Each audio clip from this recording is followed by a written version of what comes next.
Video. I just wanted to show you guys how beautiful the trees look right now.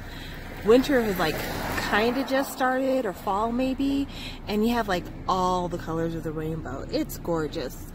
It won't last for long because, as you can see, once they start turning, all the leaves fall off. But I just wanted to share that because Colorado's beautiful this time of year.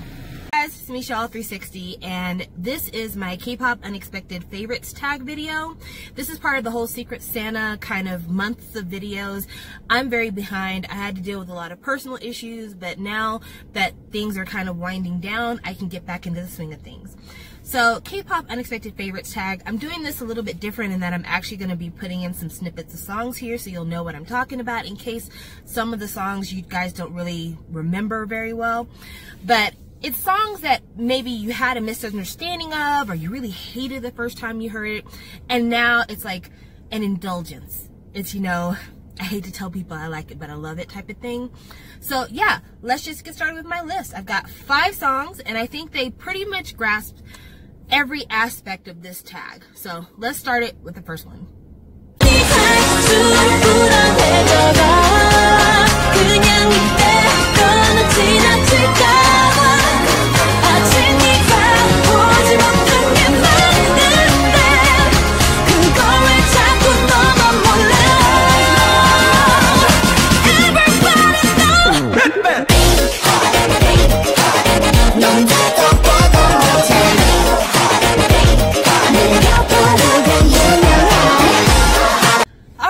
So that's EXID's Hot Pink.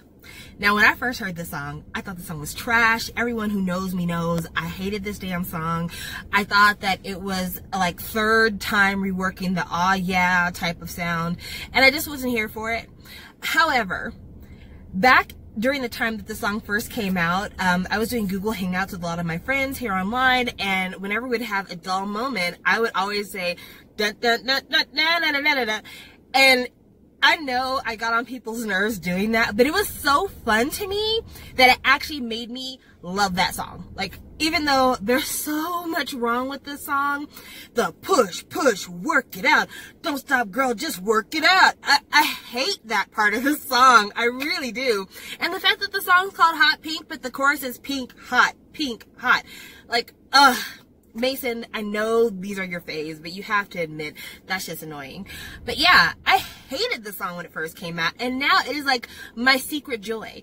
This is the song that I wish they had performed at the Korean Music Times Festival, because I would have been out of my seat jumping because I love this song so much now. And like, it's probably top 3 EXID songs for me, like as of today, because I have such an affinity for that song. Pink, hot. Pink, hot. Oh man, what a classic. So yeah, that's the first one on my list. Let's go to the next one.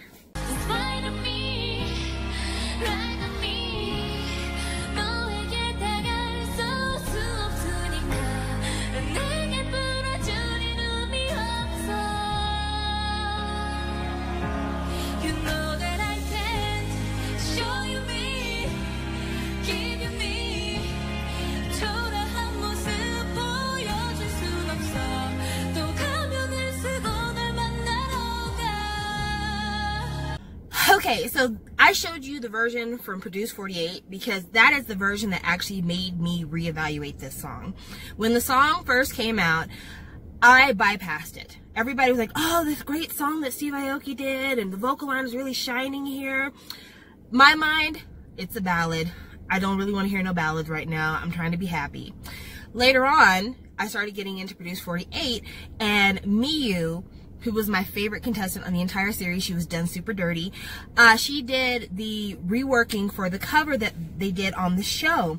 And a lot of people had strong criticism of Miyu because they said her singing wasn't very good. They didn't really like the way that she had done the intro and the exit of the song.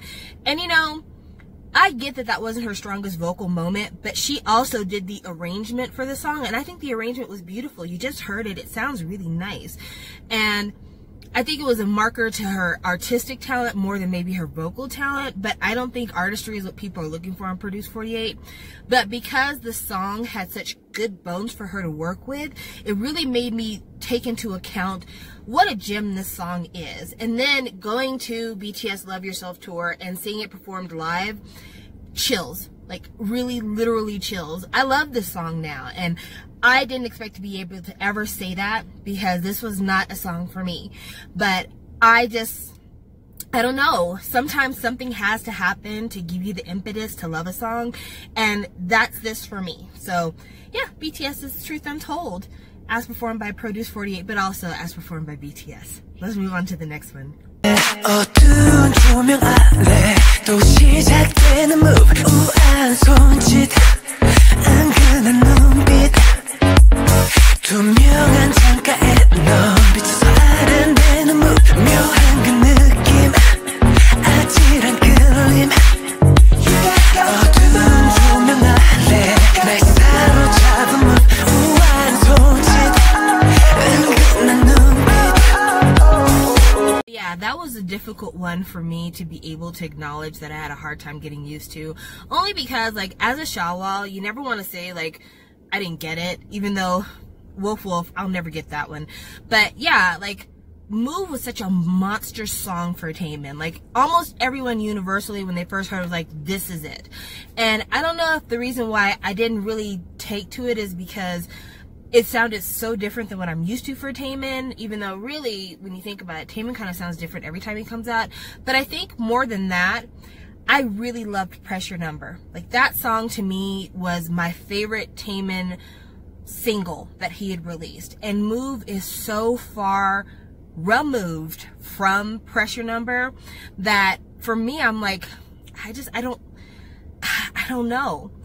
But I think once I took Move out of the frame of what I'd heard from Taemin in the past, and I evaluated it for the song that it is, I realized this was literally a perfect song.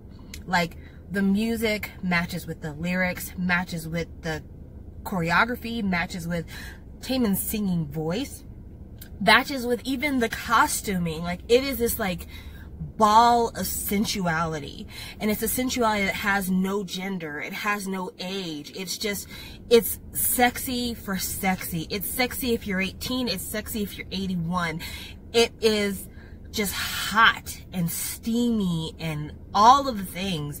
And I didn't get it when I first heard it, but I get it now, and I think it's perfect. And I'm so glad I've reached this kind of understanding with Taemin's songs, because I mean, for better or for worse, Taemin is now kind of like the de facto soloist for me in SHINee. It was Jonghyun, but things happen. It is what it is, and with that being reality, I definitely now more than ever look forward to Taemin's solos, because he's giving me something different every time, and I definitely look forward to his evolution. So let's go on to the next one.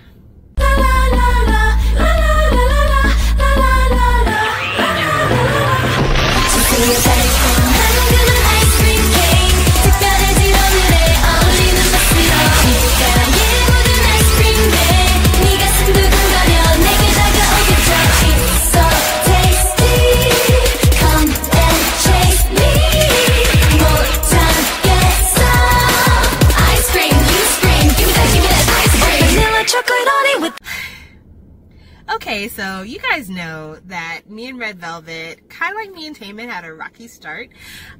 I still am not here for hot penis, and there's never going to be a day that you're going to be able to tell me that I need to reevaluate the song and love it. I've tried over the years to listen to it again. It doesn't work for me. It just does not work for me. But Ice Cream Cake is one that I really have turned the tide on. So when I first heard Ice Cream Cake, I think it and Automatic came out almost exactly at the same time, or a day apart, something like that. I automatically moved to Automatic. I didn't mean to say that like that, but that's just how it came out. And because I was so focused on Automatic, I kind of threw Ice Cream Cake away. I'm like, that song's okay, but it's not really for me. I still hadn't embraced the red side. I still hadn't. And then Dum Dum came out, and that changed the game for me in terms of Red Velvet's red side. I still to this day am definitely more of a Velvet fan, but I have found a lot of red songs that meet my taste now, and because of that, I have gone back in the catalog and be like, oh, I like this, I like that, I like this. And going back in the catalog and listening to Ice Cream Cake again, I realized that song is a masterpiece. Like, it's just, there's so many excellent things about that song, starting with the la la la's and how you get this kind of creepy vibe, but then it turns into something like very, you know, frivolous and bubblegum, but then it's still kind of terrifying because it is so frivolous and bubblegum. And also, you know, it's the 5. And for better or for worse, despite what maybe the general public thinks, I'm good with Red Velvet being 5. I really am. I know there are a lot of people that still to this day kind of have a little bitterness towards Yuri being added to the group, but I like the way they look as 5 visually. I like the way they perform as 5. I like them the way that they are, and this was our introduction to 5. So for that, this is a very important song, the Red Velvet catalog, and it's a song that I now really appreciate for what it is, when before I think I didn't appreciate it for what it wasn't, which it wasn't an FX song. But you know, that has to do with my whole FX, Red Velvet, SM being an asshole type of thing, and I'm past that now. I'm past that now. But at the time, like I said, you know, there was the FX thing, and then there was me being more on the Velvet side, but now I get it. I get it. So let's do the last song.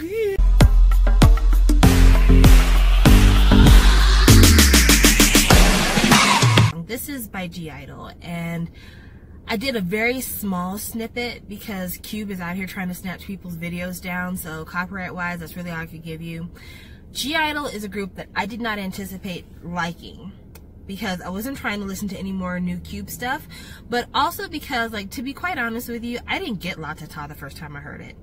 And I really didn't get it until I got the CD in the mail. So for those of you who watch my channel on a regular basis, you probably know about a Zen Market haul I had where I had like tons of girl group CDs. Got all these girl group CDs, and I'm like, okay, cool. I will listen to some of these ones that maybe I haven't heard before, but that, you know, I've been kind of interested in. And I listened to some of them, and some of them I really liked. Some of them I was like, no, this is not for me. G-Idol's I Am was one that I listened to, and I'm like, wow. I'm not really here for the first half of this, but the second half of this knocks. Like, I really, really like the second half of this. And because I'm not the kind of person who really skip around too much on a CD if I don't have to, I would let it play while I'll be cleaning the kitchen, or I'd let it play while I'm, you know, picking up the living room. And whenever I'd hear La Ta Ta, less and less and less was I kind of like, I don't like this song. And more I was like, La Ta Ta, La Ta Ta, La Ta Ta. And because of that, I now realize I like the song. And it hasn't hurt that Alone is a great song too. So I am starting to get more interested in what G-Idol has to offer. I'm still not on a level where I want to know them as individuals. I'm not on a level where I want to spend a lot of money on them because, you know, Cube can suck ass after everything that happened with Yenna and Edon. But more than ever now, I get why so many people were obsessed with this song. It really is truly an earworm, and I'm glad to have something new to connect to, because I feel like I haven't really connected to a lot of the newer girl groups. So it's nice that we can come to this agreement. So that is the end of my list. I hope that you enjoyed this video. It's a little bit different for me. I'm still going to play with kind of how I want to do some of the future videos, but that's something to worry about at another time. This was what this is, and again, if you enjoyed it, I'm glad. If you didn't, I'm sorry. And if you could, in the comment section down below, leave me some of your unexpected favorites, and I'd love to hear about it. Talk to you later. Bye.